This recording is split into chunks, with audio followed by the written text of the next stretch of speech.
partenaire. Notre partenaire, bonjour Édouard Le Cerf. Bonjour. Dernière édition donc de notre série de sondages avec vous, l'Institut BVA et la Tribune municipale. On est à 6 jours du second tour dans 5000 communes, dernière édition donc, Paris. Avec, nous le disions, Anne Hidalgo qui confirme, qui conforte son avance. Oui, ces intentions de vote réalisées, il faut le rappeler, sur l'ensemble de Paris, par arrondissement, c'est un point important, donnent malgré tout une image assez claire et assez nette de l'avantage d'Anne Hidalgo sur les autres listes. Elle obtiendrait sur l'ensemble de Paris 45% des intentions de vote, donc ça lui permet de dominer assez largement les 34% des listes soutenues par Rachida Dati.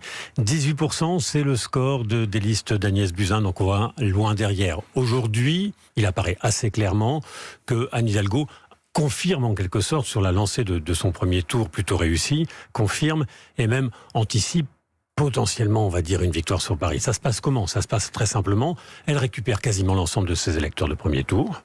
Elle récupère par ailleurs un certain nombre d'électeurs de premier tour qui avaient voté pour Cédric Villani. La moitié d'entre eux iraient sur sa liste. Elle récupère naturellement les 3/4 des électeurs de Mathieu Béliard et Collot. Non, David.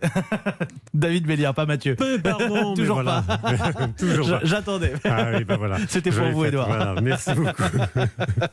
Aucun lien de parenté, de famille avec David Béliard. Voilà, David Béliard, elle récupère donc les électeurs qui avaient voté écolo au premier tour. Donc on le voit bien, sa situation est relativement confortable. Il faut toujours dire relativement, parce qu'encore une fois, il y a un scrutin.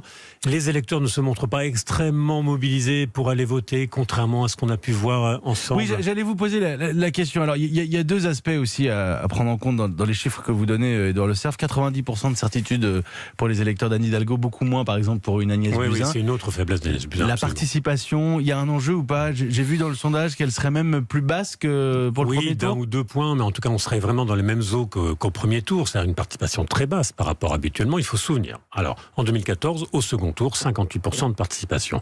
Ici, on serait autour de 40%, à peu près dans les eaux du premier tour. On a noté dans d'autres enquêtes, dans d'autres intentions de vote réalisées avec vous d'ailleurs, que ce soit à Bordeaux ou à Toulouse, un sursaut de participation. Pas énorme, mais il met une dizaine de points. On partait très bas, une dizaine de points. Ici, pas de sursaut. Comme si, sans doute, les jeux dans la tête des Parisiens étaient aussi un peu faits. Il y a moins d'enjeux, il y a certainement moins de suspense. Voilà, moins de suspense.